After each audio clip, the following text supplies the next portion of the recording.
Hello, everybody. Welcome to the Political Vigilante. My name is Graham Elwood. We have my longtime friend and friend of the show, Rosie Tran from the. Are you still doing? You're still doing Crypto Kitty, right? I do. So it's on rockfin.com/Rosie Tran. We had an amazing guest this week, who's talking about NFTs and how artists and independent artists can use NFTs to protect their intellectual property and get residual income. So I'm all about the indie artists. Well, I mean, let's talk about that first before we get into what's happening in the crypto market. Since you brought it up, I'm just exploring NFTs, and I love that you're on Rockfin because I had a conversation with Martin, the founder of Rockfin, about about what they're doing with NFTs and content creators, and how we're going to be specifically. This show is going to be using NFTs to raise money to do the Anything Can Happen game show that you were on. We want to shoot a pilot, like a real one, in front of an audience, with podiums and buzzers and the whole shot, like a TV show, like the game shows I used to do a million years ago.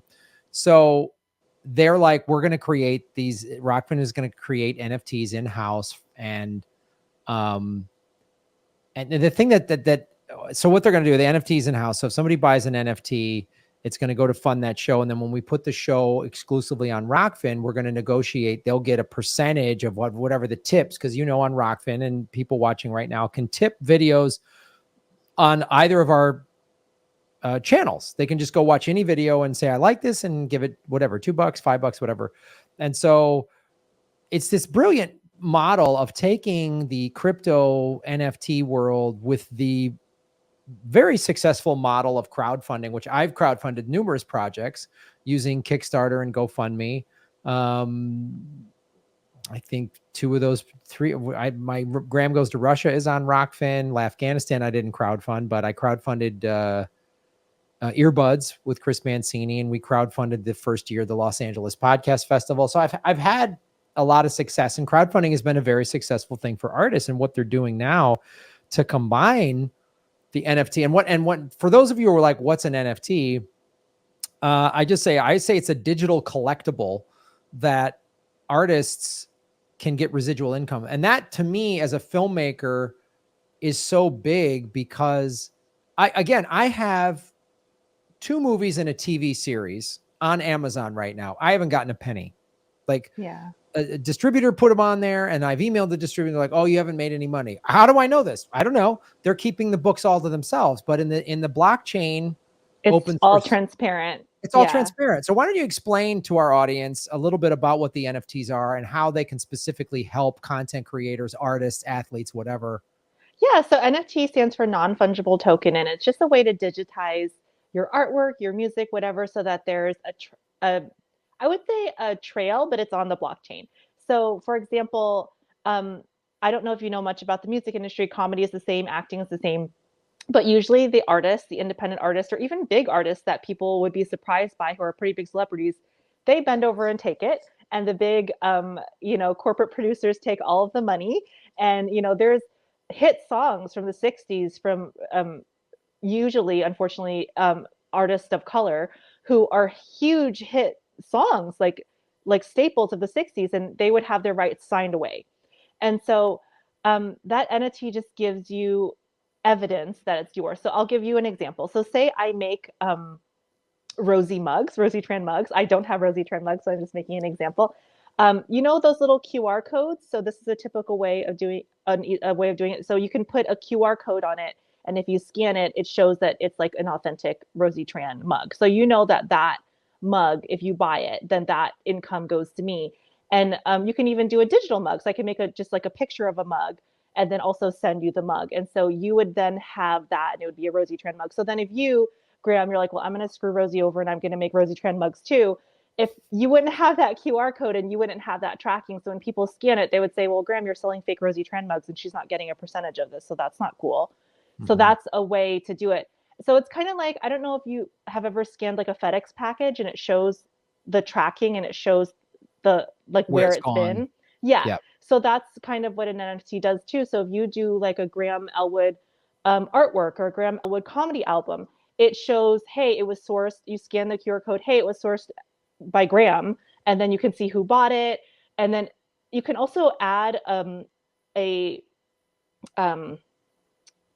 like a crypto residual income, like you said, because it's linked to the blockchain. So if I buy that Graham Elwood album, but then I sell it to my friend Susie, even though I'm selling it to someone else, you still get a residual income of that. So you're getting income every single time it's sold. So if that Graham Elwood, comedy album, I sell it to a friend who sells it to a friend, every single transaction, you get a cut of that, which you deserve because it's your comedy album or your image. Yeah. And I think that's the thing. When I first heard about NFTs last year, maybe 9 months ago or something, and I heard that, I was like, I lit up, because as a content creator, just as a comedian and artist, I mean, you see this all the time. Like, look at Spotify. Like, I've got podcasts and comedy albums on Spotify, and they pay me little pennies and stuff like that. The owner of Spotify is a billionaire, of course. Yeah. And this is true on everybody. And now it's not even small people. Like Taylor Swift just had to I mean, she's a huge celebrity. She had to relaunch her album because her manager, without her consent, sold off the rights to her album. I don't even know how that happened. So she's not getting a penny. She's a huge celebrity and she's not getting a penny from that album. So she re-released her album and authenticated it with, I think, an NFT. And so, and it's called Taylor's version. So she's encouraging her fans to purchase and listen to and stream those versions so that she gets the money. Because why should actually, not only did her manager sell off the rights to her music without her permission, again, I don't know how that even happens, but he sold it to a Wall Street venture capital firm. So, yeah, right. Unbelievable. Of course, Wall Street figured out a way to screw somebody over. It's like you're screwing over Taylor Swift. Come on. So this is a way for artists to own their own content, which of course, if you do a comedy album, Graham Elwood should own the rights to his comedy album. Like, yeah. Shocking. Right? Yeah. and the thing I love too is no one can say, oh, I never resold your album. No, yeah, you did. It's on the blockchain. We can all see it. It's on the blockchain. It's in that QR code. Yeah, exactly. It's like, and then as you say, you can assign a crypto wallet to that so that whenever this transaction happens, it's just deposited into your crypto wallet, which is, to me, is like, yeah, that's even more amazing, because you're just going to get residual streams of crypto. And we've seen artists usually get screwed over. Like, I don't know why, but for some reason, the artists who are creating the content are the ones who always get screwed over. And then there's some like business exec who helped you like 1%, and he's getting 90, or he or she's getting 98% of the income. It's like, this doesn't make any sense. And artists, especially in the last, I'd say, 15 years, since all of this digital stuff, digitizing albums and podcasts and all this stuff is happening, you've seen artists do stuff. And in some cases they were successful. I think it was, was it Radiohead or Smashing Pumpkins? I forget, that released their own album, and they released it on their website, and it was like $5 or whatever. I remember Louis C.K., before we found out he was a sex creep, he did that with an album, with one of his comedy specials or something like that, where he produced it, released it on his website, and everyone bought it through him. So he got the bulk of the money as well. Yeah. He should, as well as the artist should. And, I think NFTs are sort of the next level of artists empowering themselves. And I think this is one of the reasons why artists are susceptible, is because most artists are not money people. They have a creative brain. They don't have a contract and a money brain. They have a creative brain. And which is why I think like every acting school, every film school, every performing arts school should have required business courses for artists. Required.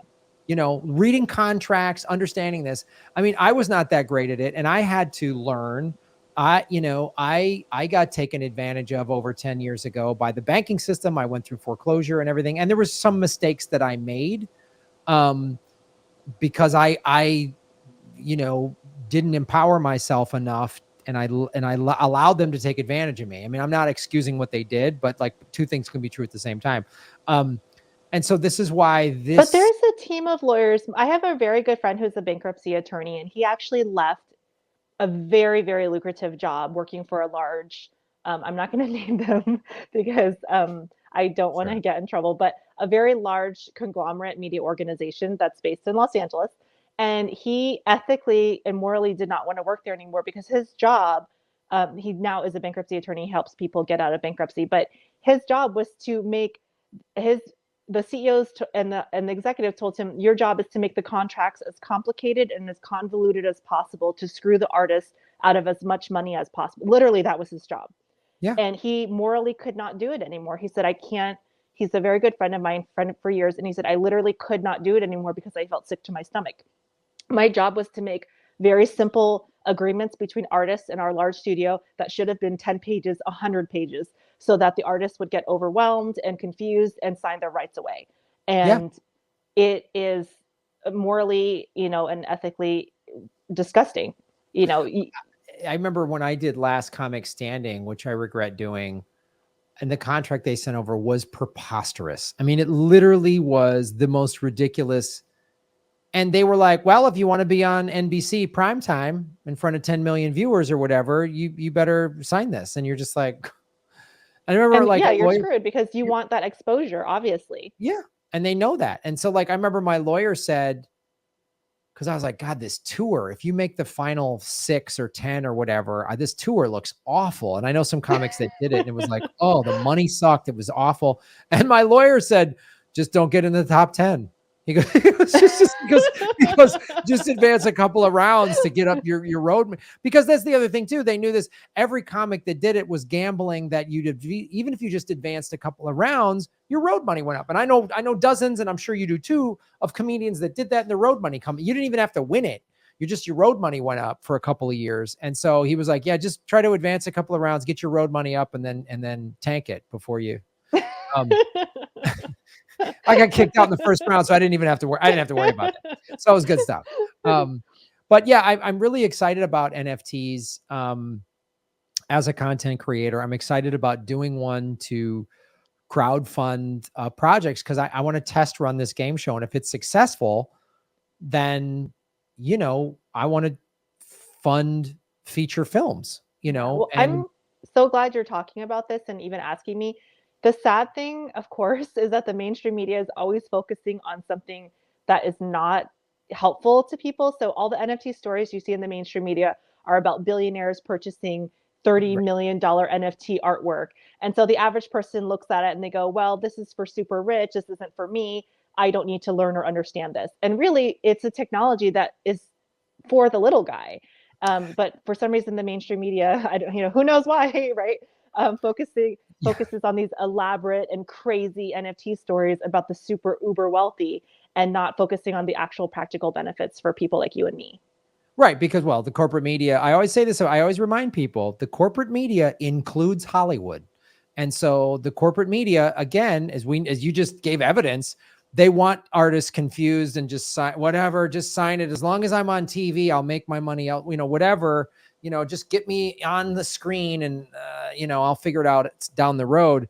They don't want people going to, and I think one of the websites is OpenSea. I started to research it where you can create your own NFT. They'll make it for you. They take a percentage of it, but then it's all above board. And every time it's sold, they get a percentage, you get a percentage. And I'm really excited. It's really awesome. It's a really great technology for the little guy, even for hobbyists. If you're a hobbyist and you draw artwork and you just want to put it out there and see if anyone would be interested in it, you can get income from it. You can get residual income. Maybe you're not going to make 6 figures from it. Maybe you're not going to make a living from it. But, with the crazy inflation that, our alleged Democratic majority and Democratic president is doing to create more and more wealth inequality, unfortunately, you see gas is $5, you see prices are going up. So it's really scary what's going on right now. America is an amazing country with amazing people, but we're kind of tracking some developing countries and third world countries the way we're acting. And I don't know if, what's going to happen.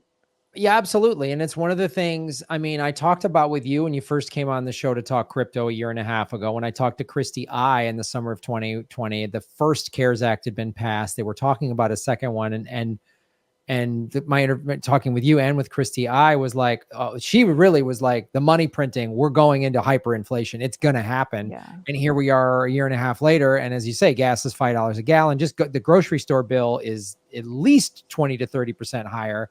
And in some cases, it's manufactured inflation because corporations are going, oh, we can get away with charging more.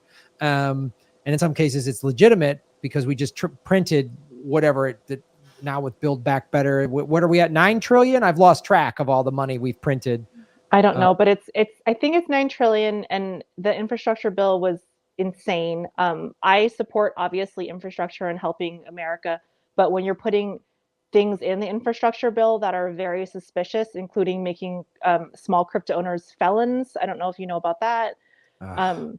They're really trying to go after the little guy, it feels sometimes, and just protect those, corporate interests, either inflating the assets, the rich are getting richer, and the median income for the average person is just staying the same. Meanwhile, things are inflating 20 to 30%. So it's very shocking when you have politicians that are claiming they're Democrats and doing this stuff. Yeah, we're building back better, Rosie. Aren't you excited about all the back better building? Sorry, am I being too mean? Isn't it great watching a president with clear cognitive decline fall asleep at a climate summit? One of the most important climate summits of our time? Yes. He fell asleep. So that's a vote of confidence. I feel better about it. I feel secure in that. Bernie was too old, though. We could never elect Bernie way too old. Who still can form full sentences. He was too old. But Biden, he's the sharp young kid we need in the office to really get us out of this mess. Well, let me put this up there for editing.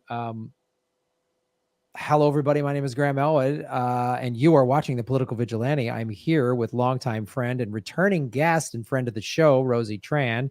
We were just discussing NFTs, but I wanted to talk to you, Rosie, about it. It's Monday, December 6th. Bitcoin the last week has been really kind of had a big correction. It's kind of pulling up now today, right? As we're doing this show, it's at about 51,000. Ethereum is up to 43,000, but it was in the 40s. We haven't seen it in the 40s in a while. And there was some speculation, is the bull run over, or is this just traditionally we've seen big corrections before another, hitting another all-time high. We hit the all-time high back in October. We broke the new all-time high. A lot of people in the crypto space have been predicting $100,000 by the end of the year. We're 23 days away from that. So I don't know that that's going to happen, but I don't think it's going to happen. But yeah, I don't think it's going to happen. But what do you see this last correction being? Are we out of the bull run? Are we into a bear market? And where do you see it in the next, couple months to a year? So I'm going to say the same thing that I always say, Graham. I'm very, very bullish on crypto. It's not just because I'm invested in crypto. It's because the more research I do into the space, the more and more I just get really confident of not just Bitcoin, not just Ether, but there's some amazing altcoin projects that are developing. And one of the reasons I'm so bullish, I don't watch the daily price. I do sometimes, but then I'm like, okay, don't look at it. The reason I don't watch the daily price is because it's so up and down, and it's been up and down. I've seen Bitcoin crash to 3,000 and then go up the next day to 20,000. So I really don't like to look at it too much because it does stress me out. But the reason I'm so bullish is because of something called network effects. And so network effects is the idea that the value of the network increases with every additional person that's in the network. So for example, a telephone. If I have a phone and no one else has a phone, my network isn't really worth anything because I can't call anyone, right? But if I have a phone and you have a phone, then I can call you. So that's really awesome. But if I have a phone and you have a phone and, our friend Jane Doe has a phone, now not only can I call her, you can call her, and we can all call each other. So it goes up exponentially. And so that's what happens in the crypto market because it's a network and it's across the internet, is that when you tell a new person about crypto and they learn about it and they do their research and maybe they put their toe in the water, they also get really excited because there's not been a revolution in finance for the average Joe in a couple thousand years. So once people really understand what crypto is, they get really excited and they tell their friends. And so that network effects continues to grow.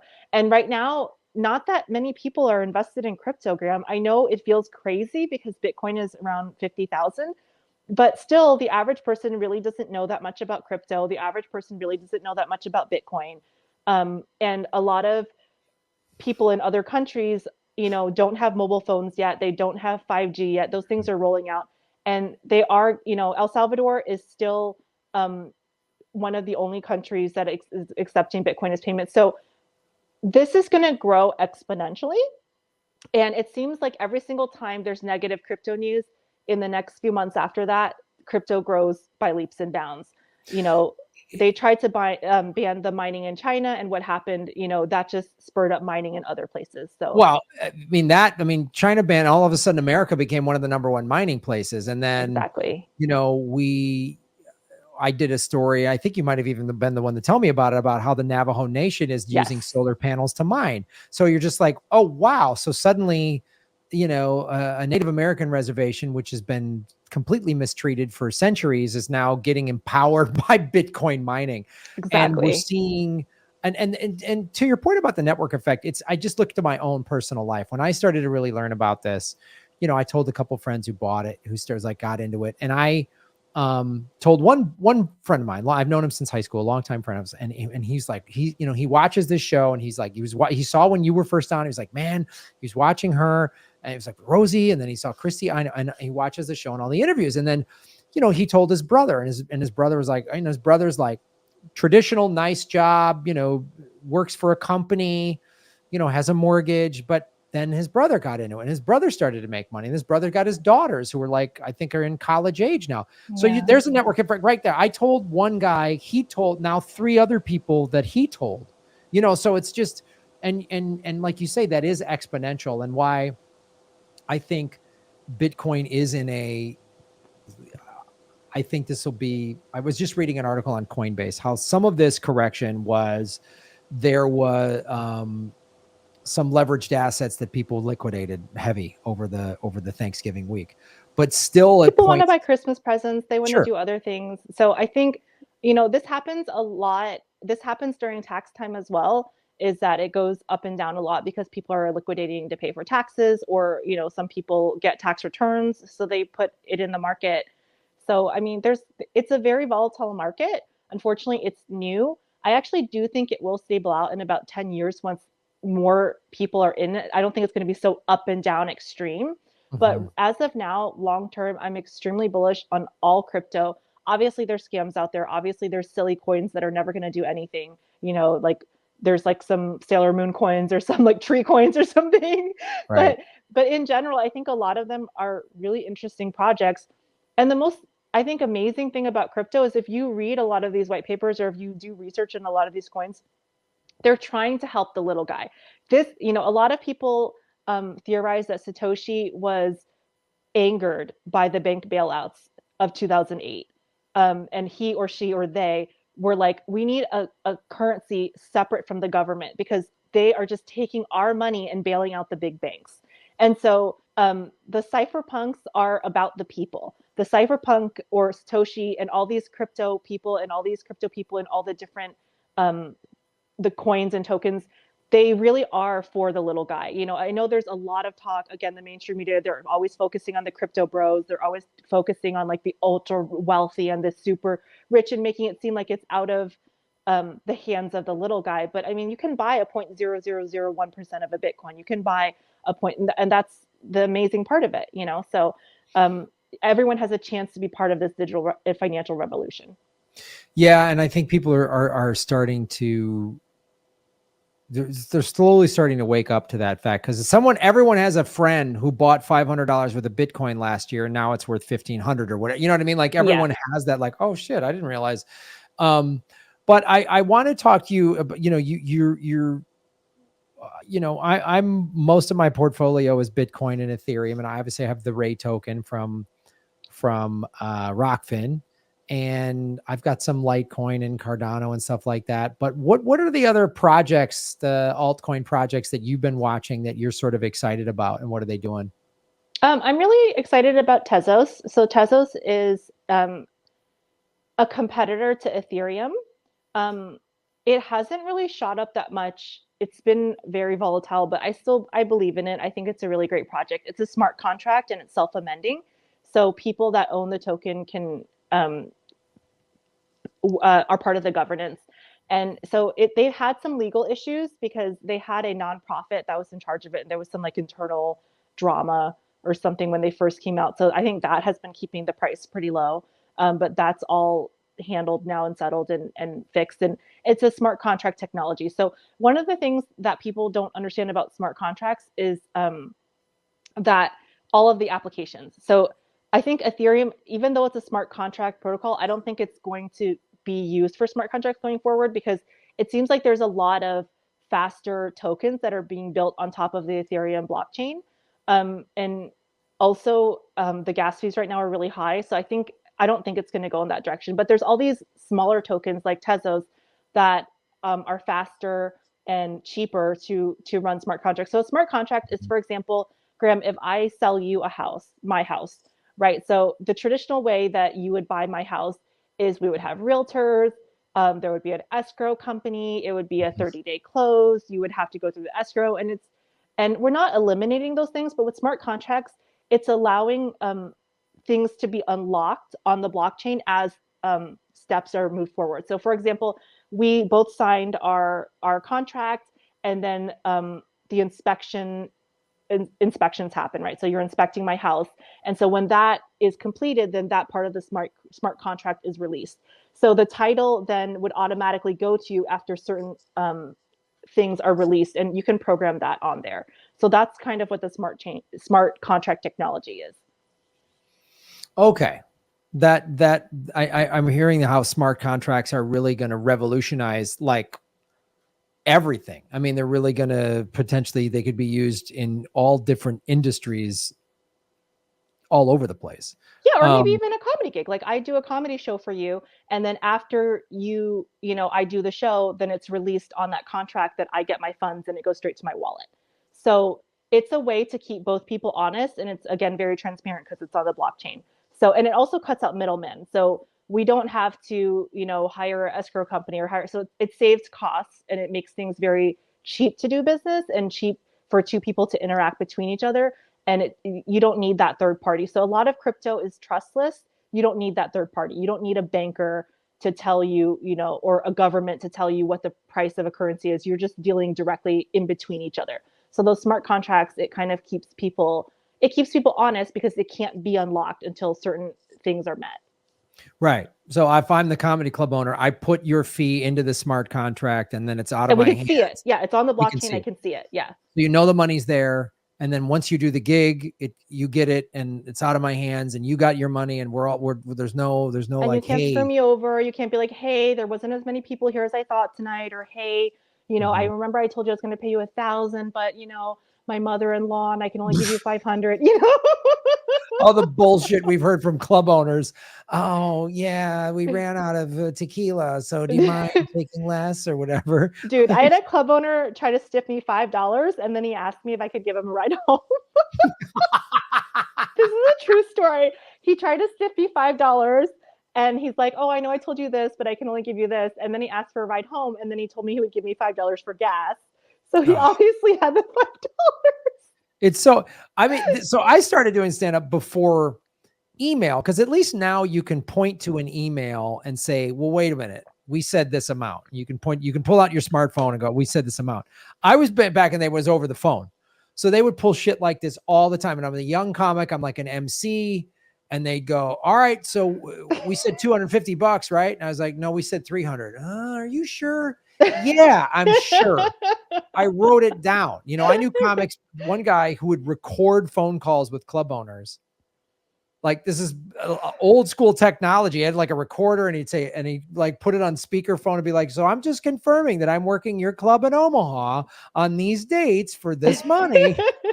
And the guy go, yep. And he go, and you're the owner, right? Yeah, I'm the owner. Okay. And like, so this is the value of smart contracts, is that it's transparent. It's on the blockchain. You can look it up. You can look up the wallet. You can see the wallet is linked to me. You can see the money went in. You can, and so again, I I don't want to say I hate the mainstream media, but I hate that they push these stories that distort things so that the average person doesn't understand what the heck is happening. Because I still have friends, even though I have a CryptoKitties podcast, that think that Bitcoin and Ether and crypto is a scam and that it's for criminals and used for money laundering, even though there's all these amazing applications that can help the average person. And so I think that there's a vested interest by the big bankers and a lot of politicians that are in bed with Wall Street to keep the misinformation going. There's multiple, we've debunked the environmental issue about it being bad for the environment. You saw the Navajo Nation video. They're mining clean energy with, solar panels and, the US dollars on the petrodollar, people that own gold, they're tearing up the rainforest to, mine gold, but still Bitcoin and crypto is the enemy. Right. Yeah, and it's funny that they're still and now it's becoming their nonsense is becoming even more laughable, because now that they're still pushing these stories, it's bad for the environment, it's a scam, and then literally like the next story is like this giant CEO from this hedge fund just bought $50 million in Bitcoin. Like it's like, so wait a minute, just like, oh, I thought it was just for drug dealers.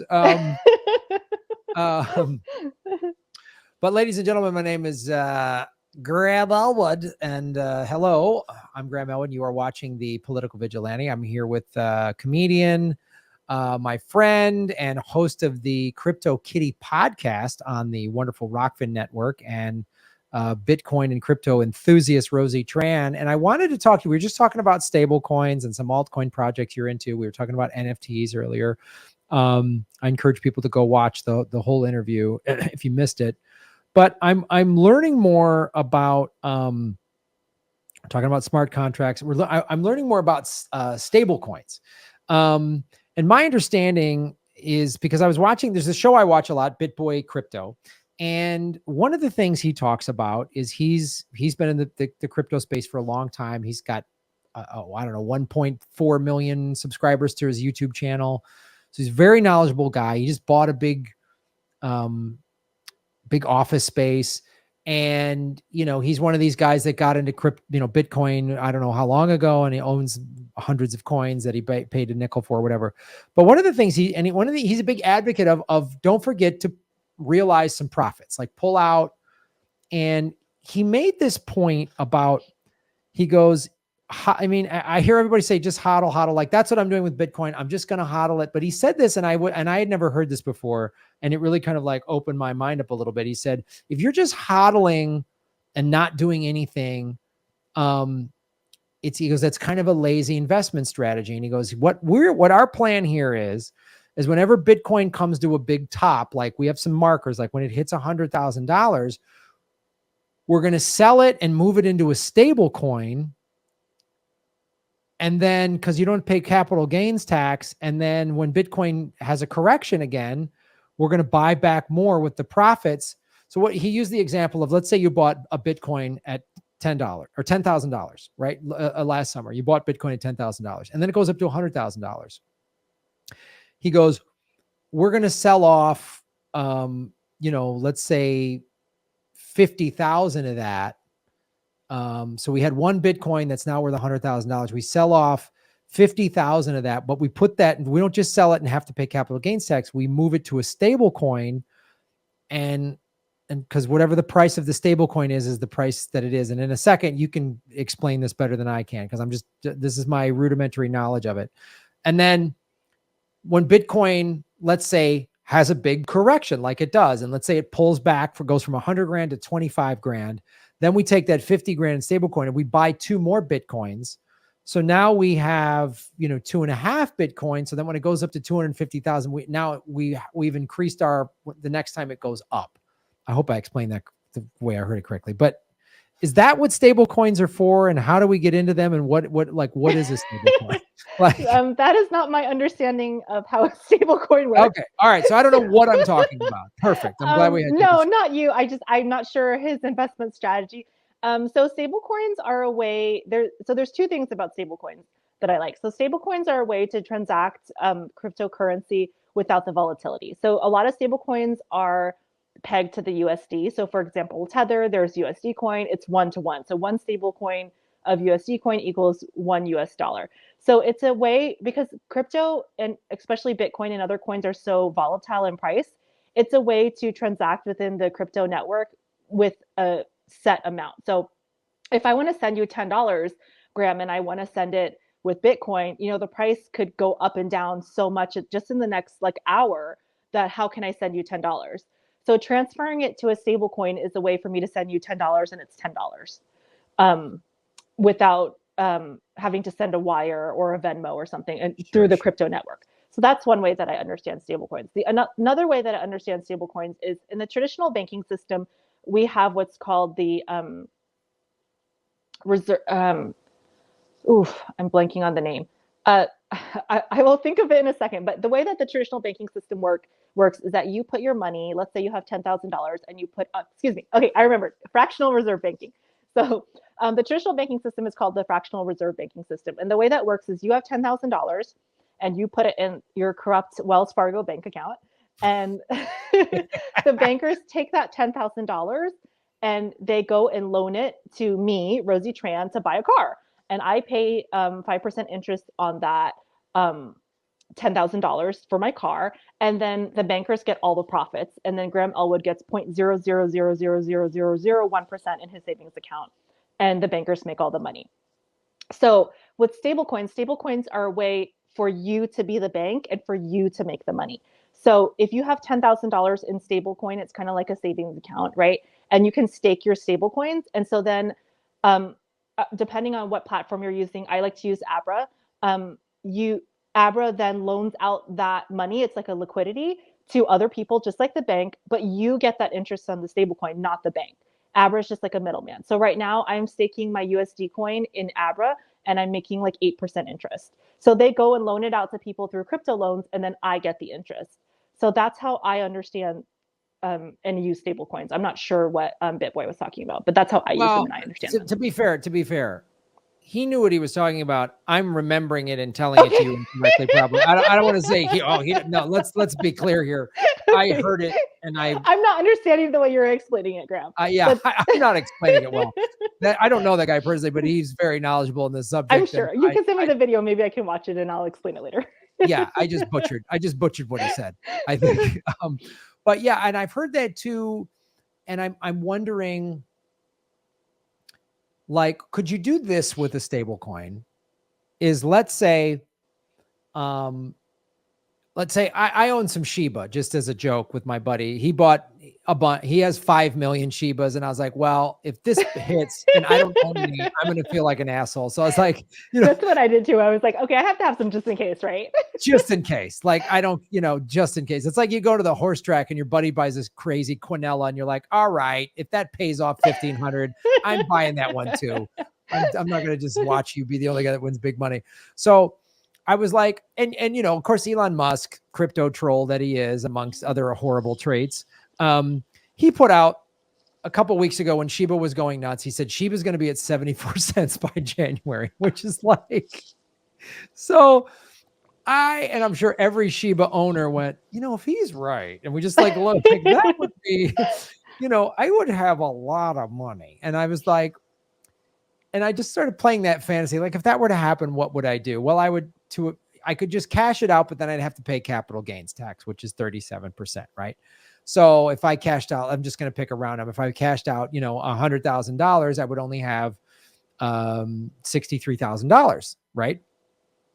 But you have to pay Uncle Sam for all of those Afghanistan war machines that we left over there. Yes. It's not cheap to give the Taliban weapons that you didn't want them to have, and then you now give them to them. So I know there's $1 trillion that is unaccounted for. I think the U.S. military did an audit, and there was $1 trillion missing that they have no idea where it is.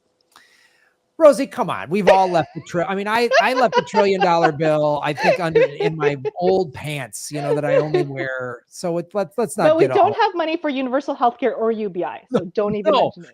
We have a crumbling infrastructure. We have people facing eviction because of COVID. We have homeless people worse than ever.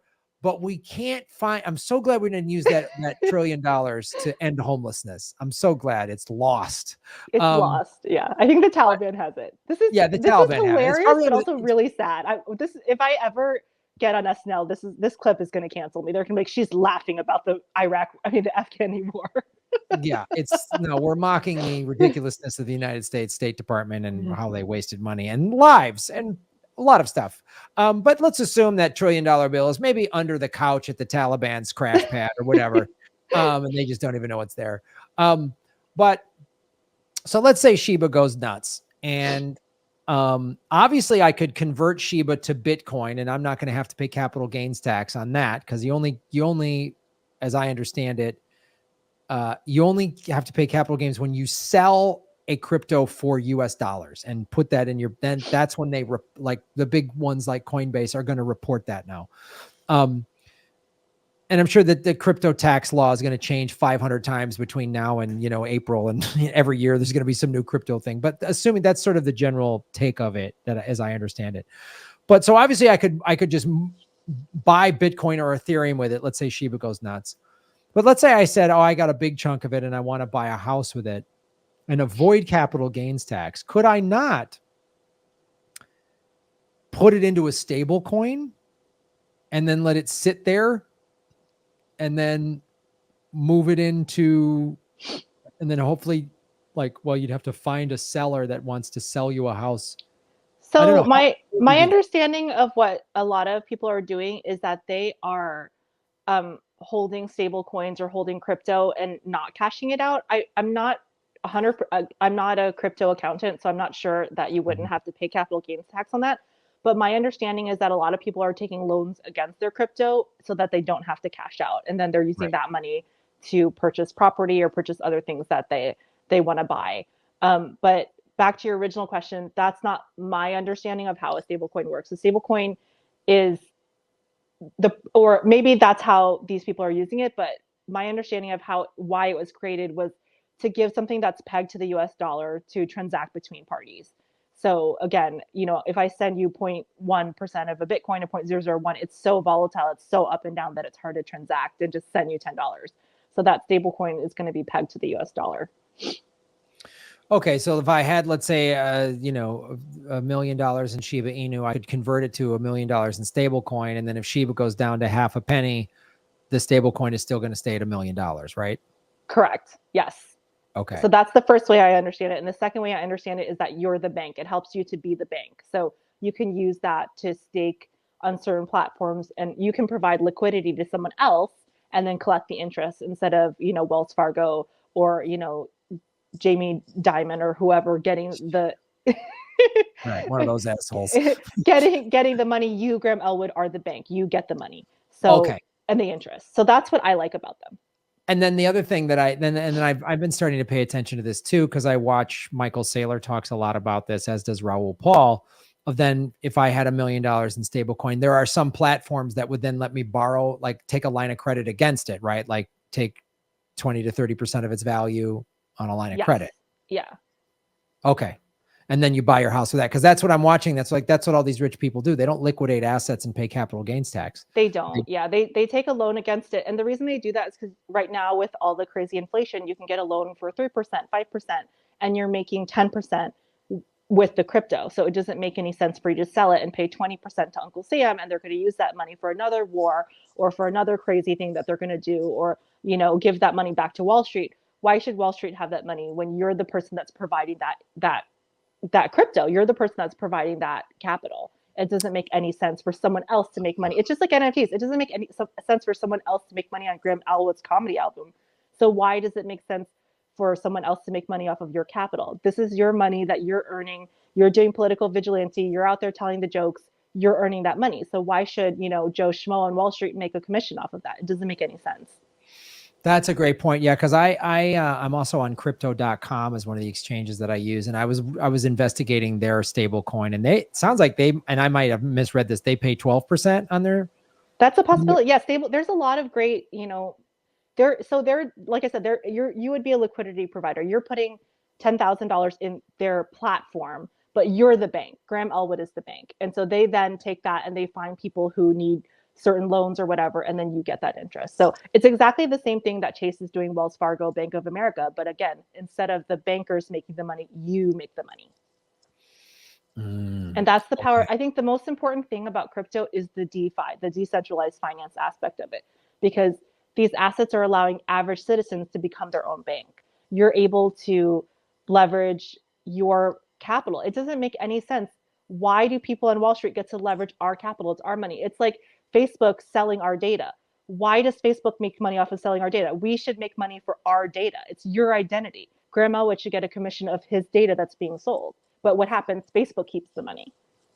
That's why they don't want regular people to do this, because then they're going to, I mean, they can't normally, if you're making your own money and stuff like that, so that means then the United States is going to have to invade Graham Elwood and Rosie Tran and other crypto holdings. Exactly. And, a lot of people, especially in the US and especially in strong currency countries like America and Australia and the EU, they're like, well, why do we need crypto? Why do we have this? But, look at Turkey, look at the lira, look at Argentina. These currencies are collapsing. And the reason is because the government is just doing too much weird shit. And right now, the US government is doing a lot of weird shit. So it doesn't hurt to have a backup plan and be your own bank. Yeah, that's a great thing. So I'm going to do more research on the stablecoin stuff, because I'm on several different platforms that, like, I'm earning interest on BlockFi. I'm storing some of my crypto on BlockFi, and they pay you interest like 4.5%, but in that currency. Yeah. So that's cool. And then I'm staking the crypto.com coin, the CRO coin, and they pay me, I get 10% interest every month in their coin. So I'm getting that coin back. And whenever that coin jumps up, I'm going to cash out the interest coins, and I'm just so excited by this. No, like, it's awesome. Let me just make a distinction though, because a lot of people, that's why they think crypto is a scam. They're like, well, how are you making 10% interest? That doesn't make any sense. No one else pays 10% interest. Guess what? Wake up call. Chase makes 10% interest. Wells Fargo makes 10%. You just don't get it. They Right. just keep it for themselves. So Yeah. when people say that, I've had so many people say, well, how can they pay you that much interest? It must be a scam. No. The banks make that much interest. They're just keeping it for themselves. Yeah. You put your money, your hard-earned money, into a bank, and they pay you 0.5% interest at best right now. That's the best rate you could get. Yeah. And they loan it out at whatever. They loan it out at 3 to 5%, but that's just the mortgage loans that are happening right now. They also loan it out to their investment banking side, which is basically they're playing Russian roulette with their money. And then after they lose everything on extremely risky derivatives, then the US government bails them out. So no thanks. Yeah. That's the best case scenario of that one, because if or there's a run on the banks where you got 10 grand in your Wells Fargo account and you show up and there's a line and they're going, we can give you $500 because that's all we actually have, because we loaned it all out and it's gone. Yes. And exactly. And people that think that this can't happen, it has happened. It's happened in this country. It's happening now in other countries. So I think the problem with the USD is that it's a strong currency. So people in the US are like, well, why do we need this DeFi? Why, but El Salvador, obviously the president was like, okay, I see the value in this. And that's why I think there's going to be more mainstream adoption in Africa, in South America, in countries like Turkey. Obviously I know Africa is not a country, it's a continent, but in continents like Africa and continents like South America, where the currency is weaker, and maybe they have a puppet president that the U.S. is controlling, that's pushing war and hurting the people, and the people aren't making any money. There's so much wealth, Graham. There's so much money going around, but it's just the average Joe isn't getting it. And so crypto is a way for the average Joe to get a piece of the pie instead of just the 0.1%. Yeah. And people are like, well, how are these big exchanges like crypto.com or ABBA or whatever, they're paying these bank interest rates? What's in it for them? Well, they can say, we have, $100 million in assets here. And and plus they make money off the, the gas fees and this and that. Like that's, they make their cut too, but if you listen to Bill Barhai talk, he's the CEO of ABBA. He's really, really, really passionate about creating decentralized finance and helping everyone get rich. Like, he is a former CIA or whatever, and he left I'm sure he's seen some crazy shit. And he also worked at Goldman Sachs and left and was like, so he left all of it. A lot of these people are jaded Wall Street people who are like, the system's broken and we need to fix it. Yeah. Yeah, I think you're right. Well, Rosie, thank you so much for taking time out on a Monday night to come join us. tell everybody where they can follow you and watch your show, which we're trying to, we're going to have me on, right? We're going to figure that out. Yes. I know we've been bad with scheduling. So my show is Hello Crypto Kitty 2.0. It's crypto news and interviews. And I am on Rockfin at rockfin.com/Rosie Tran. I also have my other podcast, Out of the Box podcast, on Rockfin, which Graham has been, I think you're the only person that's been on 3 times. So Graham was my very first guest like 5 or 6 years ago when I started podcasting. And then he came on to talk about earbuds and Afghanistan and LA Podfest. I think you are actually the only person who's been on 3 times. That's right. Folks, and all of you watching live right now, you're all Rockfin premium subscribers. So that means you can go get all of Rosie's premium content. You can get that's the beautiful thing of Rockfin premium. Go check out the other channels and watch their content and see what they're, check it out and check out, Crypto Kitty. If you're watching this show, you like crypto. So go check that out. Rosie, thank you so much. Wait, one more thing. So before I leave, I just want to say hashtag not financial advice. Yeah. I know. We're just talking. We're just talking. This is for educational purposes only. Crypto is an amazing space, but unfortunately, there are a couple bad actors out there sometimes trying to make money off of people that are uneducated. So always do your research. Graham, I'm so excited that after I told you about Bitcoin and crypto that you went on YouTube and did your own research and started watching videos and learning about it. And now you're so passionate about it. So I would definitely invest, but I would also advise people to, do at least a couple hours of research on YouTube, read a couple books before you dive in. And like you said, Shibu is a fun coin. It's a meme coin. It's not like a serious investment. There's a lot of coins that are for fun. So they're not serious coins, but there's also a lot of awesome coins, but do your research. Do your own research. And I always, I watch at least 1 or 2 crypto videos a day. And it's really helped me. I watch several shows. I watch BitBoy Crypto. I watch The Moon. I watch Crypto Casey. I watch Boom Bust and Max Kaiser. And there's a lot of information out there that's pretty solid to just increase your knowledge. And don't feel. I always tell people, it seems crazy. I was like, what? Everybody first came into crypto like, what? Except for Satoshi or any of those other. They were like, Everyone was like, what? So don't feel bad about that. Just increase your knowledge on it and you'll feel more confident. So it's actually not as complicated as it seems. There's just like some crypto jargon, but I waited 2 years before getting into it. And I totally regret waiting so long. I thought I'm not smart enough. I don't know anything about, programming. I thought it was for programmers and it's for everyone. So don't let the jargon, confuse you or keep you out of it. Yeah. And so there are some like crypto bullies online. There's a lot of people that are like, diehard maximalists and they're, all about the jargon, but there's also a lot of really awesome people who are there to help you. So yeah. The people that are like, they think Bitcoin or Ethereum are like teams to get behind, that's they think everything else is like a scam coin unless it's like Bitcoin, or they're like, will yell at you and say you're like an idiot, whatever. There's crazy people online, but I just you knew that. You knew that already. You knew that already. But I don't want people to get discouraged because it is a revolutionary technology that I think can help everyone. And so, for me, like I said, it took me 2 years to really understand it. And I kept starting and stopping because I was like, oh, I'm not smart enough, but it's not complicated. Right on, Rosie. Well, good to see you. And, let me know when you want me to come on Crypto Kitty. We'll make that happen. Okay, awesome. Are you in Hawaii? Yes. Oh my gosh. Lucky ducky. Back. Yeah, it's raining right now, but it's, it'll be great, of course, soon. Okay. But you did mention that I did give you a lot of crypto advice. So when you become a Bitcoin crypto millionaire, I think we need to get dinner. Oh, absolutely. Yeah, I absolutely owe you a dinner for this. For sure. I just meant to have dinner. Absolutely. Well, thank you, Rosie. And you have a great night and we'll talk soon. Okay. Bye. All right. Bye. Hey, everybody. Thanks for watching. We are still in our 9th month of demonetization from YouTube. So support what we're doing at patreon.com/Graham Elwood or rockfin.com/Graham Elwood, which is a blockchain cryptocurrency platform. It's free to sign up and there's a premium level at $10 a month. And for that, you get everybody on the platform's premium content. Myself, Lee Camp, Ron Placone, Jimmy Dore, Whitney Webb, Kim Iverson, Abby Martin, and many, many others. You can also support what we're doing at Venmo at Graham-Elwood and go to grahamelwood.com. We have a PayPal button and a PO box. I also have crypto wallets, which are all in the show notes. Thanks for supporting what we do.